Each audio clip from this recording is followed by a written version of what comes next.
Funny thing about history, when it wants to change, it doesn't ask for permission. It doesn't check with the rulebook. It doesn't care who's comfortable with it. And last year, oh, they weren't ready. Kyle Chaney, fastest to the finish line, first to cross, but somehow not first place. Like I said, I'm not here to argue rules and everything else, but when they knocked me back to 8th place, I didn't take my trophy or nothing.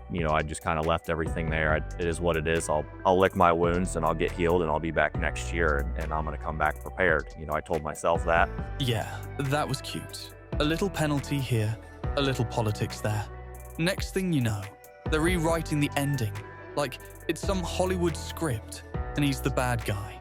It was funny that it was like a month later, they sent me the 8th place trophy. And I put that trophy in my room at the end of my bed, so I had to stare at it every night before I went to bed, and I had to stare at it every morning when I woke up. And it fueled my fire for this year. So I'm glad they sent me that 8th place trophy. I'm glad I didn't just leave it there. But real racers, real legends, they don't settle for almost. They come back. They kick the damn door in.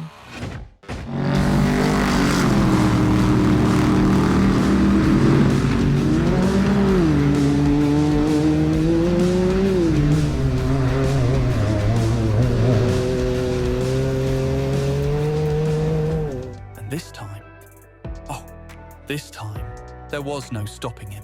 No asterisks, no fine print, no, yeah, but excuses. Just Kyle, a Can-Am Maverick R, and the cold, hard truth. The first UTV to win the King of the Hammers 4400 ever. The same machine they try to keep in its place? Well, it just took their crown. And all those big rigs, the so-called kings, turns out the throne doesn't care how big your tires are. It only cares who gets there first. And this year, it was undeniable.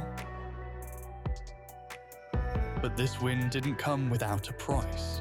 4 years, 4 straight UTV titles. A 5th was within reach, until a small mistake took it all away. By the time we got to the first rock section, I felt like I had a flat tire. So I told Cash that we're gonna make it up this first little hill, and there was like 5 more miles to the pit. So I'm like, we'll make it up this hill. We have a tire spine, in, so the flat didn't feel like horrible. It was just a little washy in the rear end.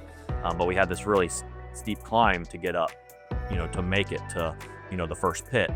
So we're going through there and we're going up the hill and we can't make it. It's like, so at that moment, I knew it wasn't a flat tire. I knew there was something else really wrong.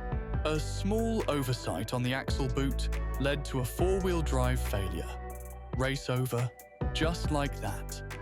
Forgot to take the clamps off the CV boots. Like, there's more than one way to do it, but we always let the CV boots vent. It just helps them last in the desert. Well, we forgot to vent them.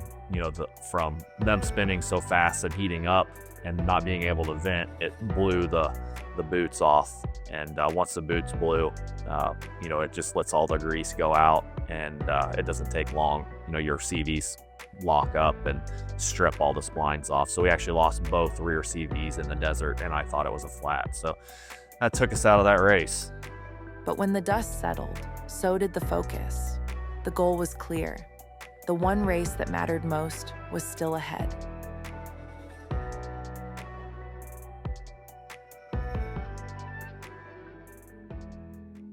There's so much that goes into prepping these cars. And, I have, one of the best teams, for prepping the car. I mean, we've won that UTV race 4 times in a row.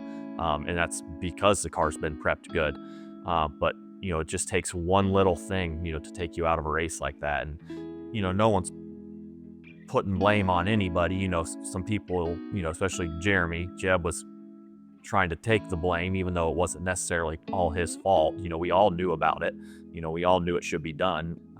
But yeah, it definitely changed the attitude of the team. We just had to keep reminding them the big race is coming. It sucks we lost it, but the one that we're here to win, the one that we put in all the effort this year for, is coming up. We've got a few days. We have to be ready for it. And I think it just, from that loss and how bad and how not good like the atmosphere was, around my guys, I think that they took the anger and, stuff they had and the disappointment there and put it towards the 4,400 and be like, we're not going to let this happen.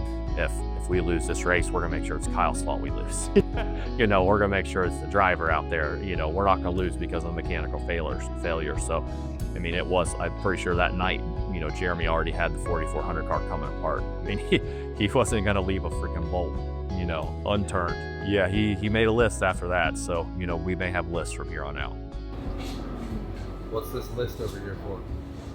That's a list of things to do. I've never seen you walk around with a list of things to do. It's up here, but this one's on paper today.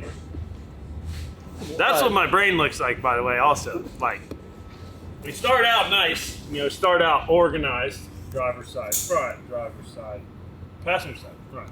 Then we start getting into actual writing letters, and break. Yep, we're taking a break for the pads. And then, cut. See that?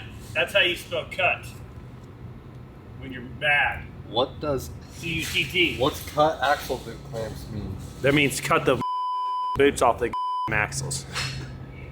And don't forget. You know why? Because it's 1, 2. Guess what? I even got it again. 3. What happens if you forget? Not what you want. You get a pissed off Yep. Here's page 2. Still going strong with the good spelling, Don't know what I spelled wrong on here because I don't know that I even spelled it wrong. Knuckle. It's L-E. I mean, it looks right. I mean, it sounds right, Definitely too. looks right. Racing isn't just about the driver. It's about the machine and building a machine for this race. Well, there's more that goes into that than people realize. It takes months, years of blood, sweat, and busted knuckles to know what a race car needs and how to do it. And out here, in the toughest off-road race on the planet, one tiny mistake, one overlooked part, one miscalculation can mean the difference between a podium finish and a broken dream. Last year was about proving the Maverick R belonged. This year, it was about developing it into a true race-ready machine. They put in the work. Every bolt, every weld, every late night in the shop led to this moment. But don't just take our word for it. What's the past year look like for you with this thing? The what? The past year with this? A lot of phone calls, a lot of back and forth between ideas of what to do for the chassis, the actual as a whole, to make them able to work on fast in a pit situation if we need to, and / make them be solid and not have bolt issues, as in backing out bolts and stuff like that.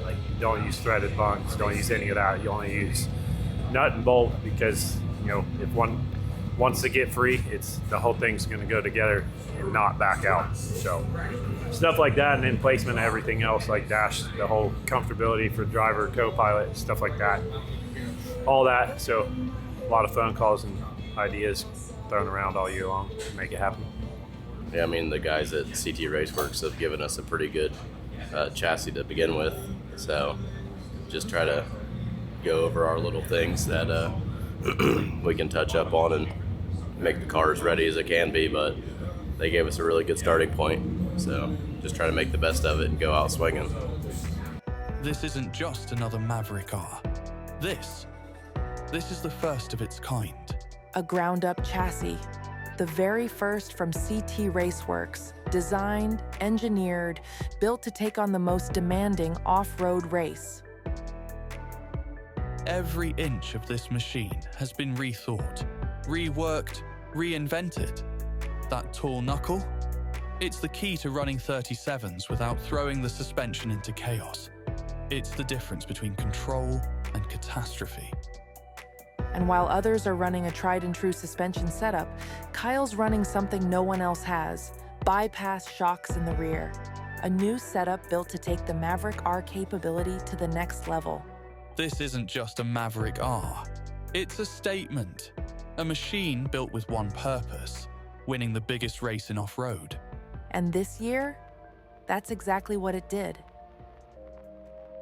Once the first chassis started rolling off the line, we put them together, and by that time it was, probably getting close to October, and it took all that time to get from KOH 2024 in February. It took all that time to get everything perfect to where, we had something to go test, and we went and tested, and man, right off the bat, the car was good, which is, in my opinion, pretty crazy that the car was already good, better than what we'd had prior. First shot, the tall knuckles to accept the 37, the boat sides, the different shocks from Fox. I ran a bypass on the rear.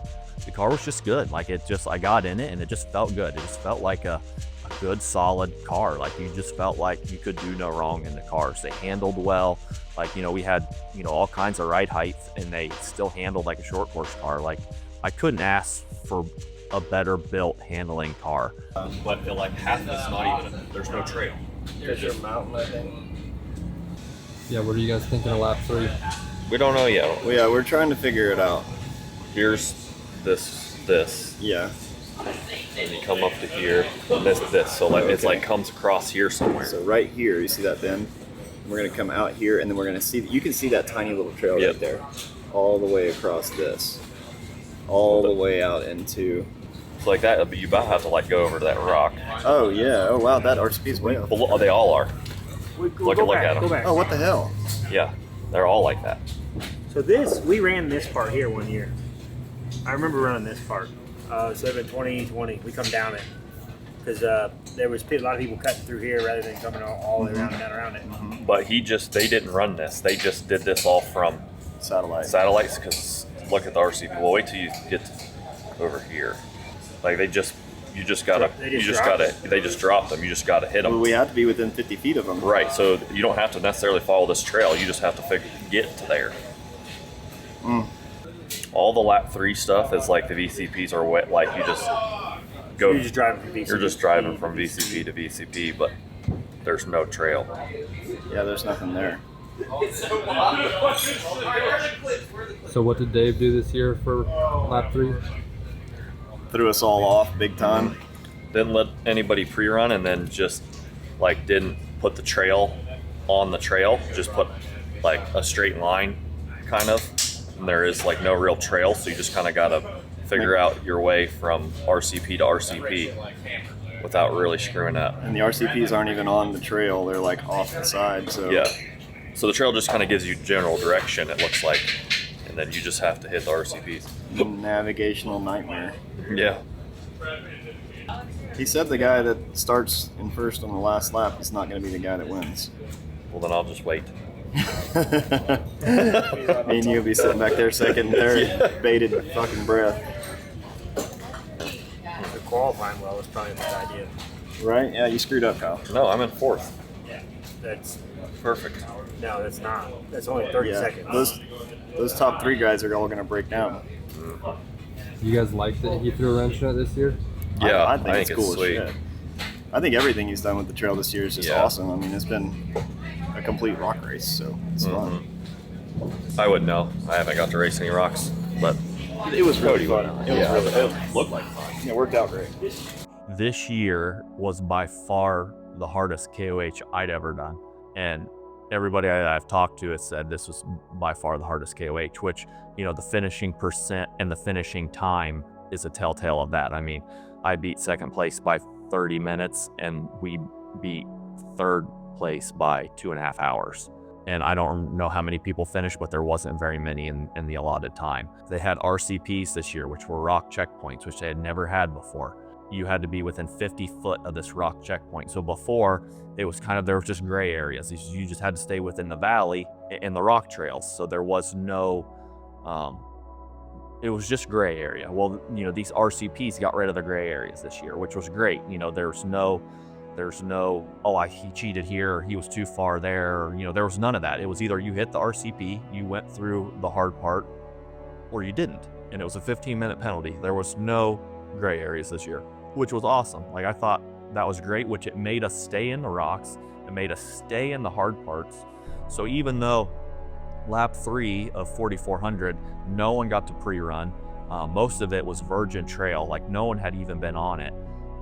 Lap 2 was harder just because of the RCPs making us stay in the rocks, because, you know, what they don't understand is it's still a race for us. So we're not gonna, you know, if there's a bypass around something, we're gonna take the bypass because it's the fastest way.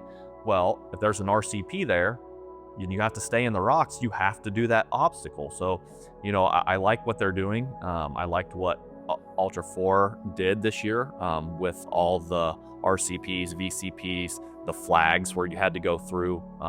They had flags where even if you hit the RCP, you could possibly miss the hard section. They put flags up, and if there were flags, you had to go between the flags. So there was no gray areas this year. You know, last year, you know, when we got our 45-minute penalty, if it would have been this year, so what I did last year, the rock pinch I missed last year, if it would have been this year, it would have been a 15-minute penalty, not a 48-minute penalty, which would have knocked me out of the lead. I think it would have put me back to second place. But, you know, last year, somehow they made it 48 minutes or something. So, but this year, like I said, if it would have been the same, if it had been an RCP there, it'd have been a 15-minute penalty, not a 48-minute penalty. And last year, out of 100 people that raced, 80% of the people took the same line I did, and I'm the only one that got penalized. Imagine finishing first, knowing you earned it, but instead of a trophy, you get a target on your back. 80% of the field took the same line, but only one man got the penalty? One man got labeled the cheater? You know, everybody had their comment. You know, we won because we skipped, you know, we finished first because we skipped trails and we cheated, and, you know, we drove around all the obstacles. That's the only reason we won. And, you know, I knew that wasn't true. And, you know, everybody I raced with against knew that wasn't true. But, you know, you just have all these people out there talking, you know, bad, which you're always going to have people talking bad when you do something good. But if I wouldn't have won, I'd have just fueled their fire. Most would have fought it. Most would have spent their time arguing, posting, trying to prove a point. But Kyle Chaney? He said nothing. No complaints, no interviews, just one thought in his head. I'll be back. In this circumstance, I had way more to lose by opening my mouth than I did just shutting my mouth, going back to the drawing board, and going to work. I had 365 days to figure out what I was going to do and how I was going to do it and how I was going to win and how I was going to do it undeniably. The good thing is like I said, Ultra 4 put in provisions to be more undeniable this year with the rock checkpoints and all the live streaming and everything. It just, everything really worked out in our favor for it to be uncontested. There's no ifs, ands, buts about it. We won the race. 365 days. That's how long he had to sit with it. 365 days to turn anger into fuel. 365 days to make sure that when he came back, nobody could take it from him. Even the night before the race, the work wasn't done, because history doesn't just happen, you build it piece by piece. In qualifying for 4,400, the Millers had some issues with some of their driveline, which, you know, these cars are, race cars are definitely heavier than stock cars by 1,500 pounds probably. I mean, they're heavy. You know, per the rules, we have to have, you know, specific tubing and everything else, you know, spare tires. So these cars are way heavier than a production car, and we were running production drive shafts. The night before the race, we all decided that we needed to make better drive shafts, which was a huge gamble.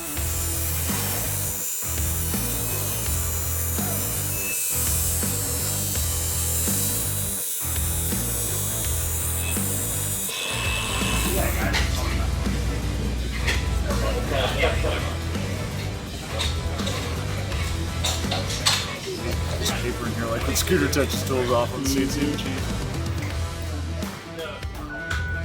I don't think we can get much better than that. You know, CT was able to find some chromoly tubing that was a little thicker than what the stock is, and they cut the ends off the stock U-joints and just welded them back onto these bigger, pieces of chromoly just by eyeballing it. There was no, spin balancing or nothing, and we had to race the next day. So it's not like they could go out and test them. Like, they had to be perfect, and they were. They did it on a table in front of the semi.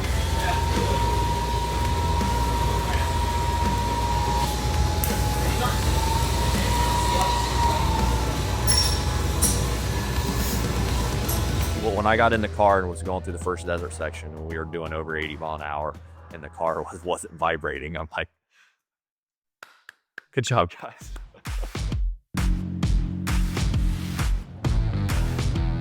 I feel like just my normal thing is what I do is good enough to get us where we're going to need to be at the end of this race. So I know the guys worked extra hard on the car, took extra care of her last night, and they're still working. Yeah, that's how you know you got a good car, when you work on it till you start. Yeah, You just gotta make sure it's perfecter than perfect. yeah, Can't stop. yeah. Barry, what do you think about lap 3? I don't know. I haven't seen it. What's your mindset going into it? We're just gonna drive it. I really honestly think I wouldn't rather do it with anybody but Kyle. We're both really good at reading rocks. I'll get out and run if we have to, and we're gonna wing it and figure it out.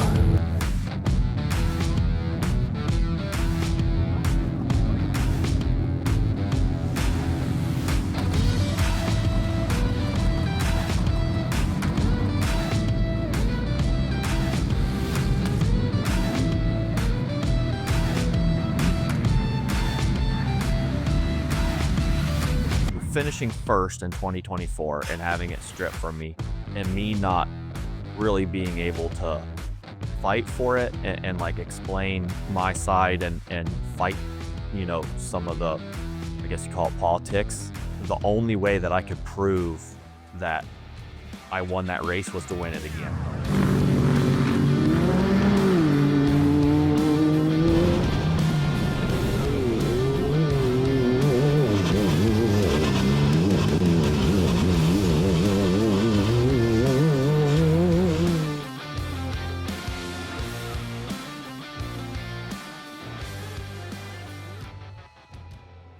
Once we got out there during the race, I realized how not competitive we were. And I was actually concerned because I was pushing as fast as I wanted to go. The car definitely could have went way faster. My suspension was better. The motor was better. The car could have pushed harder. We just didn't have some of the components on the car to let us go faster, which I'm not going to sit here and knock sponsors and everything else, but I felt like I drove the car as fast as it could go, and I was only driving 50%, and that car could go way faster, but I just wasn't going to do it. We kept getting past, and I just kept telling Terry, like, I'm not going to push the car past its means. Like, I'm going to drive it to where I know we can finish this race. And it was tough, especially kept getting past, and it was a tough thing to do because I wanted to win that race so bad. Like, I told myself, and I've never told a camera or anybody else, like, I'm here to win this race. Like, I'm winning this race. And I said that a lot. Like, I came into that race with a lot of confidence, and for me to just let people pass me was tough. It really was. I just had to stay in the back of my head, like, they're pushing too hard. They're probably going to break. Just keep my pace, and we did. We never let anything get to us all race.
just came in lap 1 in 3rd overall right now. Car was 100% when he pulled in, is what he told us. It looked good when I looked at it, and took 14 gallons of fuel and took off. So hopefully see him again in about another hour and 15 minutes. Hey, the key's in it.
Yeah, so in Jack, that was the first place we had to winch, and I couldn't get my winch. The unlock is in the cab, and I couldn't get it to work, so I had to unspool the winch by electric. So I did, and then when it got to him or whatever, I messed up. Something happened, and I kept going out on it when I should have went in, and he wasn't telling me, and I couldn't get the hand signals right. And luckily I stopped right before the winch totally ran out of rope, because we had like a little black piece of tape. Like, if we go past this point, it's not good, because the winch rope we used didn't necessarily convert with the winch we had, so it was just kind of taped on there, so it needed wrapped for it to have spool pressure. And yeah, I mean, we were about done there. I mean, because we couldn't get back in to redo the winch. Like, it's inside the car. Like, there's no possible way to do it.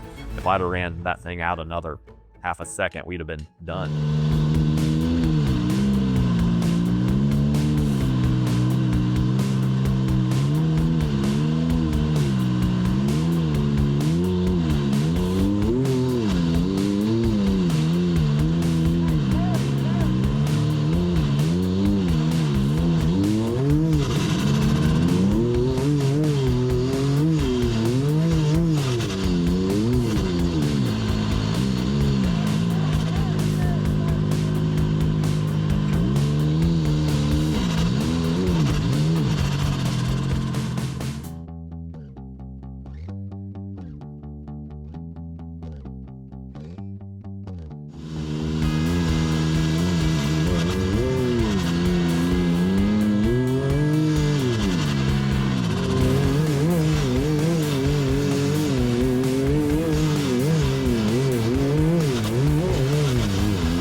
we believe that Kyle is physically third on course. He just came out of the lake bed. He's going to the desert, and he'll be coming up backside of Resolution.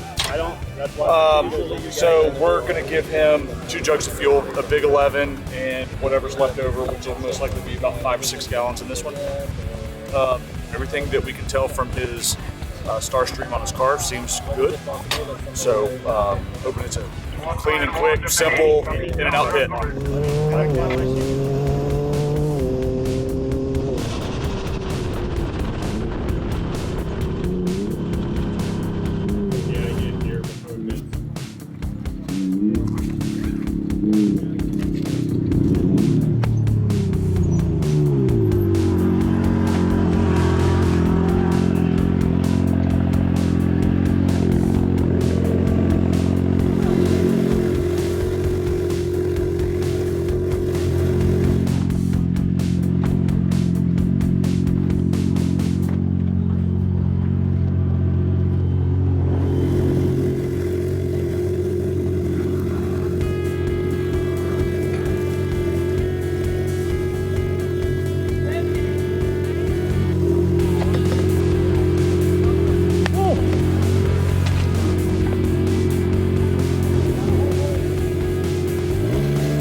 Good job.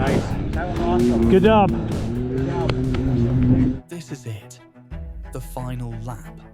And for the first time in King of the Hammers history, nobody knows what's coming.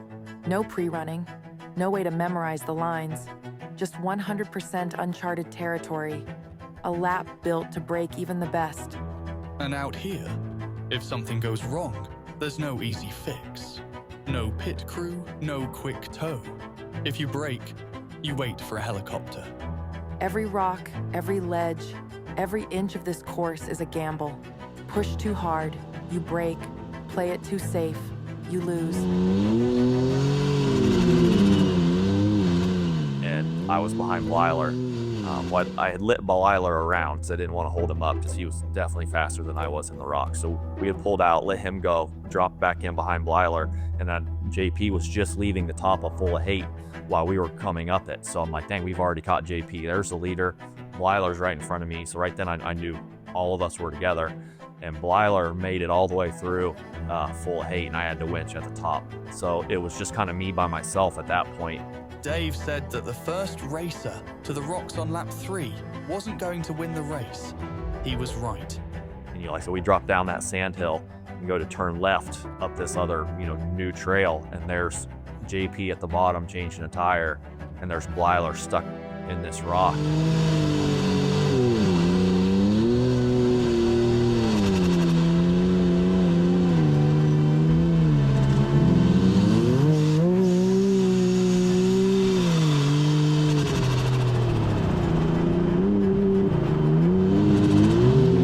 Terry's like, there's first and second right there. He's like, just stay calm and cool. And we just kind of looked around and, found like a good line, because it didn't look like it had ever been climbed. It was a brand new trail. And we just kind of picked our way through there, and we got up to the top, and we still had half lap 3 to go. But that time we had the lead and we were breaking trail. So it was definitely stressful then, because we were breaking the new trail. We didn't have any tire tracks to fall up.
Cody at that point was in second. And I didn't know how far behind me he was, and I knew what the time adjustment was, but I knew we probably had enough. I did pick up the pace a little bit then. Once I knew Cody was back there, I did pick up the pace, and we're dropping into outer limits, and we're going down outer limits, and like right before we lose radio contact, which I did pick up the pace, which that was the first time I picked up the pace all race. Right before we lost radio contact, Jeb messaged me, says, "Hey, Cody's out, he's broke. Nobody close." So at that point, I knew we won the race. This is our current race leader right here. This is Kyle Chaney in this 4400 UTV coming down Resolution. As Jim said, he's got to get to the bottom of this trail, and then he has to make the decision to turn and make the split or head down through the waterfall drop, which we assume there's no reason and no way that he's going to do that waterfall drop. When you're leading the largest rock race in the world and history is at your fingertips, there is nothing easy about this trail at all. But this is Kyle Chaney. He is the Iceman, and this is the turn. I'm expecting him to go left. Yes, he does. He's coming up over the top of the Sounder, and he will be dropping down into the wash, and he will be able to see Hammertown. This is the King of the Hammers that the drivers asked for. They asked for a race that was going to keep them in the rocks, force them into the hardest trails out there, not allow them to take the bypasses. Not King of the Bypasses. This is King of the Hammers. And what you're seeing right now is history as we have our Can-Am UTV onto the Ford Performance Short Course. Here we go. Ladies and gentlemen, get to your feet in Hammertown. The 191 of Kyle Chaney is round turn 19. He's heading towards the Talladega. This is it. This is history in the making right now. Kyle Chaney, as he powers round the corner, the Performance Can-Am driver, bringing in this CT Race Worx Can-Am. And look at him now, just the MBRP launch, and he will be coming round to take the checkered flag in Hammertown. Ladies and gentlemen, it is Kyle Chaney as he comes around, takes the final turner. There is the checkered flag, and there is our unofficial winner at the 2025 Optima Batteries King of the Hammers, powered by Ford Performance.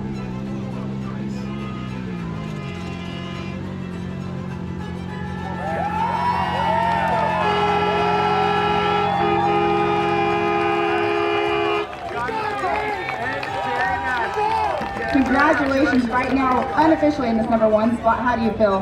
Man, it's awesome. Really got to give up to my crew. I mean, they worked their ass off in this thing. What makes it emotional for me is not me winning, it's the team winning. Everybody that helps me winning, like all my sponsors that help me, all my guys that put in a lot of time, a lot of overtime to make that race possible.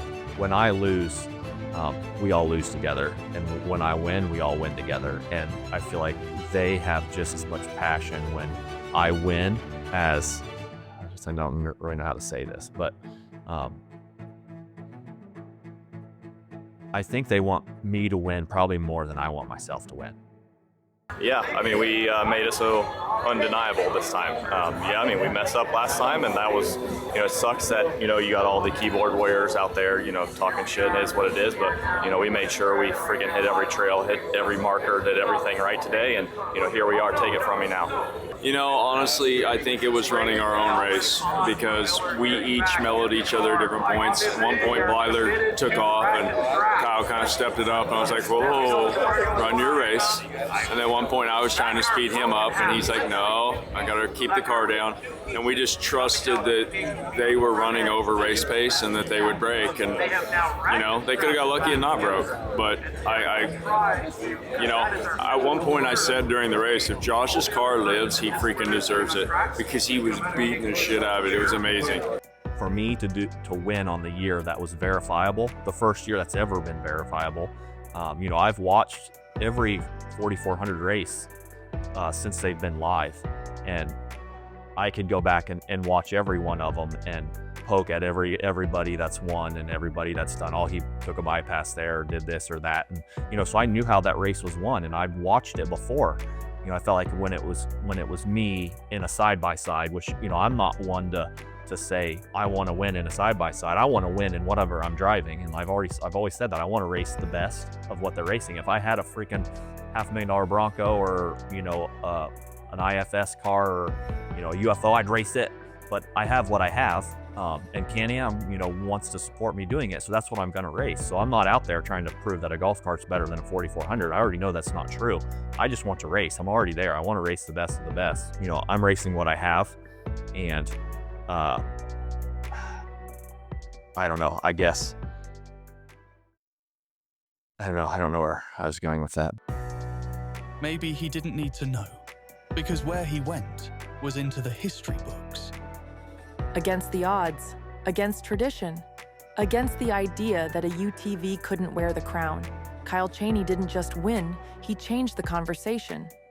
He didn't show up to prove a point about what's better. He showed up to prove that if you've got heart, grit, and the right people behind you, you can run with the big dogs.